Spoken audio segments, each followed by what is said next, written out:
अस्सलाम वालेकुम व्यूअर्स, विच पाकिस्तान का नया एपिसोड लिए मैं हूं आपका मेजबान अब्दुर्रहमान। आइए डिस्कस करते हैं आज की दो इंटरेस्टिंग न्यूज।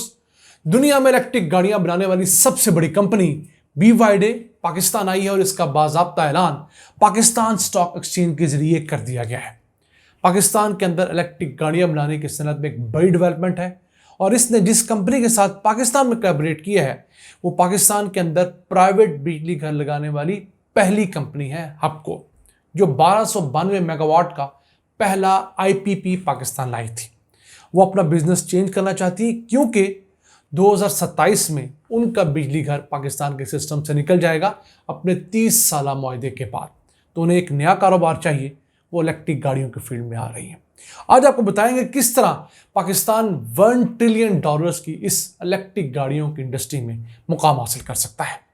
इसके साथ साथ आज की दूसरी न्यूज़, खैबर पख्तूनख्वा के अंदर सेहत कार्ड को एक मरतबा फिर फुल फ्लैज तौर पर आवाम के लिए जारी और सारी किया गया है और इसमें इस दफ़ा सरकारी अस्पतालों को ज़्यादा हिस्सा दिया गया है। तो 3 माह के दायरे-ओ-शुमार आए हैं जिसके अंदर अब सेहत कार्ड के तहत होने वाले इलाज में 62% आमदन सरकारी अस्पताल लेके जा रहे हैं, जबकि प्राइवेट अस्पताल सिर्फ 38% आमदन ले रहे हैं। पहले चीज़ रिवर्स थी, पहले प्राइवेट अस्पताल 70% तक आमदन लेते थे और सरकारी अस्पतालों के हिस्से में सिर्फ 30% आते थे। इस खबर को प्रोग्राम के दूसरे हिस्से में डिस्कस करेंगे, लेकिन चलते हैं आज की सबसे अहम खबर।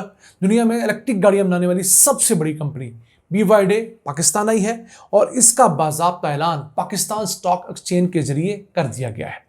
हबको कंपनी जो पाकिस्तान में प्राइवेट बिजली घर लगाने वाली पहली कंपनी थी, जिसने 1292 मेगावाट का प्राइवेट बिजली घर 1997 में मुकम्मल किया था, वो अपना बिजनेस चेंज करके इलेक्ट्रिक गाड़ियों के बिजनेस में आ रही है। उन्होंने पाकिस्तान स्टॉक एक्सचेंज को बताया है कि उनकी मेगा मोटर्स नामी एक कंपनी अब BYD के साथ मिलकर पाकिस्तान के अंदर इलेक्ट्रिक गाड़ियां असेंबल करेगी और फिर यहां पर इलेक्ट्रिक गाड़ियों की एक नई दौड़ शुरू होगी। याद रहे, BYD कंपनी चाइना की वो कंपनी है जिसने टेस्ला को मुकाबला दिया है। कभी ये दुनिया की नंबर 1 कंपनी होती है, किसी महीने टेस्ला दुनिया की नंबर 1 कंपनी होती है। पिछले साल BYD दुनिया में सबसे ज़्यादा इलेक्ट्रिक और हाइब्रिड गाड़ियां बेचने वाली कंपनी थी, टेस्ला दूसरे नंबर पर रही। तो इस कंपनी का पाकिस्तान आना एक क्वालिटी को गारंटी करेगा, फिर एक मुसाबकत की फ़ज़ा यहाँ पर जन्म लेगी और उम्मीद है कि पाकिस्तान में भी इलेक्ट्रिक गाड़ियों की कीमतें निस्बतन कम होगी। इस वक्त पाकिस्तान में सिर्फ हाइब्रिड गाड़ियाँ बन रही हैं, असेंबल हो रही हैं। अब समझ लीजिए, टोयोटा क्रॉस नाम की एक इलेक्ट्रिक गाड़ी जो है SUV पाकिस्तान में असेंबल हो रही है इंडस मोटर्स की जानब से, और उनका क्लेम ये है कि उनकी ये हाइब्रिड गाड़ी जो कि पेट्रोल पे भी चलती है, उसके साथ साथ गाड़ी चार्ज होती है तो बैटरी के जरिए भी चलती है। तो ये गाड़ी 50% स्पेयर पार्ट्स पाकिस्तान से लेती है, बाकी 50% बाहर से इंपोर्ट करती है।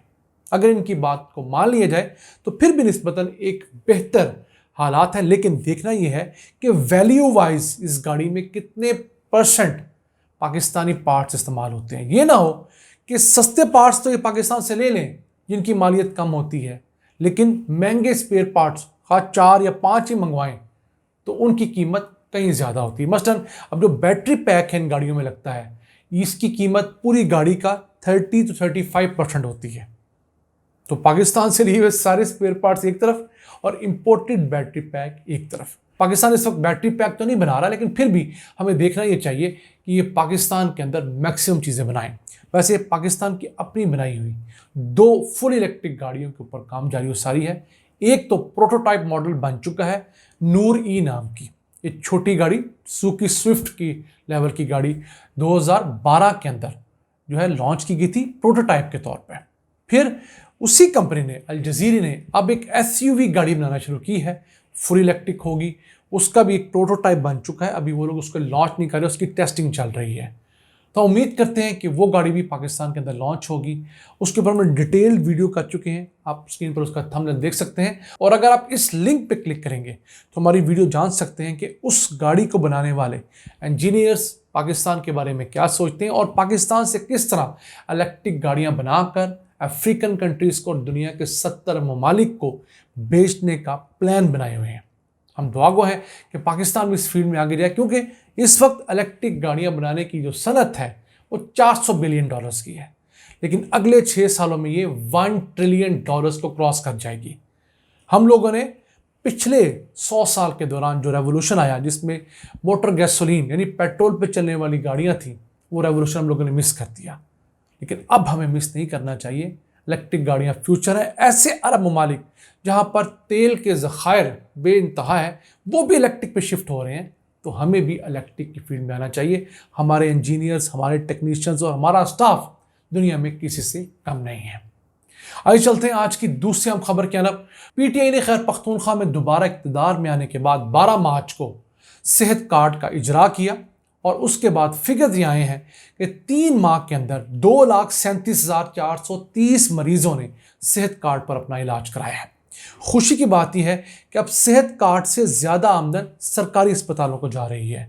अब इन मरीजों में से सरकारी अस्पतालों में 1,70,000 मरीज आए, जो कि 60% बनते हैं, जबकि प्राइवेट सेक्टर में तकरीबन 68,000 मरीज के, जो कि 40% बनते हैं।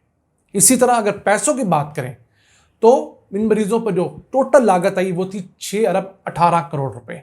उसमें से 3 अरब 90 करोड़ रुपए सरकारी अस्पतालों की जेब में गए, यानी 62%, जबकि प्राइवेट हॉस्पिटल्स की जेब में 2 अरब 28 करोड़ रुपए गए, 38%। ये एक बहुत बड़ा चेंज है। पहले ये होता था कि 70% जो हिस्सा था आमदन का वो प्राइवेट अस्पताल लेके आते थे, सरकारी अस्पतालों के हिस्से में सिर्फ 30% हिस्सा आता था। निगरान दौर के अंदर एक अच्छी चेंजिंग की गई। ऐसे 7 बड़े ऑपरेशंस जो कि प्राइवेट अस्पतालों वाले बिला वजह कर रहे थे, मसलन कोई खातून नॉर्मल डिलीवरी के लिए आई है, उसका पकड़ के सिजेरियन कर दिया क्योंकि उसमें पैसे ज़्यादा बनते हैं। इसी तरह एंजियोग्राफी नहीं बनती तो उस बंदे की एंजियोग्राफी कर दी। तो वो 7 जो मुख्तलिफ प्रोसीजर्स थे वो अब सिर्फ सरकारी अस्पतालों में होंगे, प्राइवेट में नहीं होंगे। तो ये एक बहुत बड़ी दिहाड़ी जो है प्राइवेट अस्पतालों की बंद कर दी गई है। चीज़ों को रिफॉर्म करना चाहिए। हमारे यहाँ बदकिस्मती से चीज़ों को बंद करने के ऊपर फोकस ज़्यादा किया जाता है। अब इस एक फैसले के बाद हुआ क्या है कि ऐसे प्राइवेट अस्पताल जो 2 नंबरी में इन्वॉल्व थे वो बंद होना शुरू हो गए हैं। अब मालाकंड का एक ऐसा प्राइवेट अस्पताल था जिसने एक सर्जन के साथ 1 साल के अंदर 900 सर्जरीज की थी। देखिए, रोजाना की 3 सर्जरीज एक सर्जन कर रहा था एक प्राइवेट अस्पताल में। उस अस्पताल को इस लिस्ट से निकाल दिया गया है। अब वो सेहत कार्ड के ऊपर इलाज नहीं करवा सकता। वैसे 2015 से लेकर अब तक खैबर पख्तूनख्वा के अंदर 27,15,000 मरीज सेहत कार्ड पर इलाज करवा चुके हैं, जिन पर 81 अरब रुपए का खर्चा हुआ है। खैबर पख्तूनख्वा के 1 करोड़ 20 लाख खानदान इंश्योर्ड हैं, 10 लाख रुपए सालाना की इंश्योरेंस पे, और 3 करोड़ 32 लाख अफराद अब हेल्थ कार्ड की सहूलत अवेल कर सकते हैं। सूबे के अंदर 118 अस्पताल जो हैं वो हेल्थ कार्ड के ऊपर इलाज के लिए अलाउड हैं, जबकि मुल्क भर के 700 अस्पताल ऐसे हैं जिनसे आप हेल्थ कार्ड के ऊपर सर्विसेज ले सकते हैं। पंजाब के अंदर ही तकरीबन 50 लाख से ज़्यादा अफराद ऐसे हैं जो हेल्थ कार्ड अवेल कर चुके हैं। लेकिन बदकिस्मती से पंजाब हुकूमत ने अब हेल्थ कार्ड की बहुत सारी सर्विसेज बंद कर दी हैं और अब लोग मारे मारे सरकारी अस्पतालों में जाते हैं। सरकारी अस्पतालों में आगे ही रश इतना ज़्यादा है कि वो उनको कैटर करने के काबिल नहीं है। मेरी पंजाब हुकूमत से दरख्वास्त है कि वो इस तरह के इक़दाम ज़रूर लें जिनके ज़रिए 2 नंबरी बंद हो, लेकिन हेल्थ कार्ड को जारी उत्साह रखा जाए। नाज़रीन, आज था एपिसोड। अपने मेज़बान अब्दुल रहमान को इजाज़त दीजिए। अल्लाह ने के मान।